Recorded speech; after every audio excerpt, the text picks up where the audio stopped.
السلام علیکم ورحمۃ اللہ وبرکاتہ۔ ہنستے مسکراتے کہانی زبانی کے پیارے پیارے خاص ساتھیوں، آج ہم آپ کے لیے لائے ہیں زمین پر پہلے انسان اور پہلے نبی کی کہانی، جن کا نام تھا حضرت آدم علیہ السلام۔ ایک وقت تھا کہ زمین پر کوئی انسان نہ بستا تھا۔ اللہ تعالیٰ نے چاہا کہ اس زمین پر انسان کو بسائے۔ اللہ تعالیٰ نے سب سے پہلا انسان اپنی قدرت سے پیدا کیا۔ انہیں مٹی سے بنایا گیا تھا۔ ان کا نام حضرت آدم علیہ السلام تھا۔ ہم تم سب ان کی اولاد ہیں۔ انسانوں سے پہلے اللہ نے جن اور فرشتوں کو پیدا کیا تھا۔ اس نے جب حضرت آدم کو پیدا کرنا چاہا تو فرشتوں سے کہا کہ ہم انہیں زمین پر اپنا خلیفہ بنا کر بھیجیں گے۔ تم سمجھے خلیفہ کسے کہتے ہیں؟ فرض کرو تمہاری کوئی جائیداد ہے۔ اب تم اگر کسی کو اپنی جائیداد کا انتظام کرنے کے لیے بھیجو اور اسے کچھ ضروری باتیں بھی بتا دو کہ وہ اس جائیداد کا انتظام کیسے کرے، تو وہ تمہارا خلیفہ ہوگا۔ یہی مطلب ہے زمین میں انسان کو خلیفہ بنانے کا۔ یہ زمین اللہ کی ہے۔ یہاں کچھ کام کرنے کے لیے اللہ نے انسان کو بھیجا ہے۔ کام کرنے کے لیے اس کو ضروری باتیں بھی بتا دی ہیں۔ اب اسے یہاں جو کام کرنا ہے وہ اللہ کی مرضی سے کرنا ہے۔ جو لوگ ایسا کرتے ہیں وہی خلیفہ ہونے کا حق ادا کرتے ہیں۔ ہاں، تو جب اللہ تعالیٰ نے فرشتوں سے کہا کہ وہ زمین میں انسان کو اپنا خلیفہ بنا کر بھیجنا چاہتا ہے، تو وہ بولے ہمیں تو ایسا معلوم ہوتا ہے کہ یہ انسان زمین پر جا کر فساد کرے گا اور خون بہائے گا۔ ہم تیری تعریف کرتے ہیں، تیری بندگی میں لگے ہی رہتے ہیں۔ اللہ تعالیٰ نے فرمایا جو کچھ میں جانتا ہوں وہ تم نہیں جانتے۔ تمہیں کیا خبر اس انسان میں ہم نے کیا کیا خوبیاں رکھی ہیں؟ یہ جب زمین پر جائے گا تو ہماری دی ہوئی عقل سے زمین کے چھپے ہوئے خزانوں کا پتہ چلائے گا، ہماری پیدا کی ہوئی چیزوں کو کام میں لائے گا۔ ذرا تم تو بتاؤ، کیا تم بھی ان چیزوں کے بارے میں کچھ جانتے ہو؟ فرشتے بھلا ان باتوں کو کیا جانتے تھے؟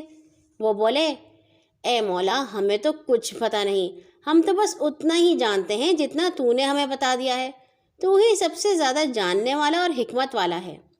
پھر اللہ نے حضرت آدم سے کہا اچھا اب تم بتاؤ۔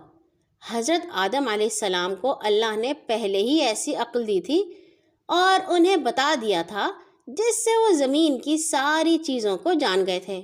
انہوں نے ان سب کو باتوں کو بتا دیا۔ تب اللہ نے فرشتوں سے کہا دیکھا تم نے، ہم نے تم سے نہ کہا تھا کہ ہم زمین اور آسمان کی ساری چیزوں کو جانتے ہیں، چاہے وہ کھلی ہو یا چھپی۔ اب اللہ نے فرشتوں کو حکم دیا کہ وہ سب حضرت آدم علیہ السلام کو بڑا جان کر ان کو سجدہ کریں۔ اس وقت شیطان بھی موجود تھا، جو کہ بہت نیک تھا اور فرشتوں کے ساتھ ہی رہتا تھا۔ اللہ کا حکم سن کر سارے فرشتے سجدے میں گر گئے، لیکن شیطان نے سجدہ نہ کیا۔ اکڑ کر بولا میں اس مٹی سے بنے ہوئے انسان کو سجدہ کرنے سے رہا، میں اس سے اچھا ہوں، میں آگ سے بنا ہوا ہوں۔ شیطان کا یہ گھمنڈ اللہ کو نہ بھایا۔ اللہ نے اس کو اپنے دربار سے نکال دیا۔ وہ ذلیل ہو گیا، قیامت تک اس پر پھٹکار ہی پڑتی رہے گی۔ قیامت کے دن وہ اور اس کا کہاں ماننے والے سب لوگ ذلیل ہو کر دوزخ میں ڈالے جائیں گے۔ اللہ تعالیٰ نے حضرت آدم علیہ السلام کے ساتھ رہنے کے لیے ان کی بیوی کو بھی پیدا کیا۔ ان کا نام حضرت حوا تھا۔ حضرت حوا سارے انسانوں کی ماں ہیں۔ اب اللہ نے حضرت آدم اور حوا علیہ السلام کو جنت میں رہنے کے لیے بھیج دیا۔ جنت میں بڑے اچھے اچھے پھل تھے، کھانے پینے کی مزیدار چیزیں تھیں، ہر طرح کا آرام تھا۔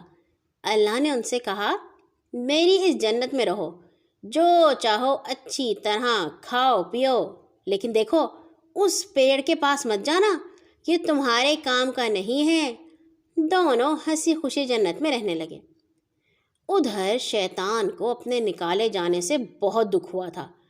ہونا تو یہ چاہیے تھا نا کہ اپنی غلطی مان لیتا اور اپنے مالک کے سامنے معافی مانگ کے توبہ کر کے اپنی غلطی کو معاف کراتا، مگر وہ غصے اور گھمنڈ میں اور بھی اکڑ گیا۔ اس کے دل میں یہ سمایا کہ اس کو آدم اور حوا نے ذلیل کرایا ہے، اس لیے اس نے ان سے بدلہ لینے کی ٹھانی۔ اسے یہ پتہ تو تھا ہی کہ اللہ نے آدم اور حوا کو ایک پیڑ کے پاس جانے سے روک دیا ہے۔ بس ایک دن وہ بھولی بھالی صورت بنا کر انہیں بہکانے کے لیے پہنچ گیا۔ ان سے بولا، تمہیں کچھ پتہ بھی ہے؟ اللہ نے تمہیں جنت میں سب کچھ تو دے رکھا ہے، لیکن اسے ایک پیڑ کے پاس جانے سے کیوں روک دیا ہے؟ بات یہ ہے، یہ پیڑ بڑا اچھا ہے، اس کا پھل اگر کوئی کھا لے تو پھر اسے کبھی موت نہ آئے گی، یوں سمجھو وہ تو فرشتہ ہی ہو جائے گا۔ شیطان نے قسمیں کھا کر ان سے کہا، میں تو تمہارا دوست ہوں، تمہارا بھلا ہی چاہتا ہوں، اس لیے تمہیں یہ سب باتیں بتا رہا ہوں۔ ان دونوں کو کیا پتا تھا کہ یہ بھولی بھالی صورت والا جو ان کا دوست بنا ہوا ہے وہ اصل میں ان کا دشمن ہے۔ وہ بیچارے اس کے دھوکے میں آ گئے اور اس کے کہنے سے ایک دن اس پیڑ کا پھل کھا بیٹھے۔ اس پھل کا کھانا تھا کہ ان کے بدن پر جو جنت کا لباس تھا وہ سب کا سب اتر گیا، وہ بے لباس ہو گئے۔ بیچاروں نے پیڑوں کے پتوں سے اپنا بدن چھپایا۔ اب انہیں پتہ چلا کہ ان سے بہت بڑی غلطی ہو گئی ہے اور ان کا مالک ان سے ناراض ہو گیا ہے۔ یہ سوچتے ہی انہوں نے اللہ کے سامنے گڑ گڑانا شروع کر دیا، اس سے اپنی خطا معاف کرانے لگے۔ وہ شیطان کی طرح اکڑے نہیں بلکہ اللہ سے توبہ مانگنے لگے۔ اللہ کو ان کی یہ بات بھلی معلوم ہوئی، بہت ہی پسند آئی۔ اس نے ان کی یہ خطا معاف کر دی اور انہیں سمجھا دیا کہ دیکھو، یہ شیطان تمہارا کھلا ہوا دشمن ہے، اس کی باتوں میں اب نہ آنا۔ اب اللہ تعالیٰ نے ان دونوں کو زمین پر بھیج دیا اور یہ فرمایا کہ جاؤ، کچھ دنوں تک وہاں رہو اور اچھے اچھے کام کرو، ایسے کام جن سے میں خوش ہوتا ہوں۔ اللہ نے ان کو وہ سب باتیں سکھا دیں جو اس کی خوشی کی تھیں۔ حضرت آدم اللہ کے سب سے پہلے نبی تھے۔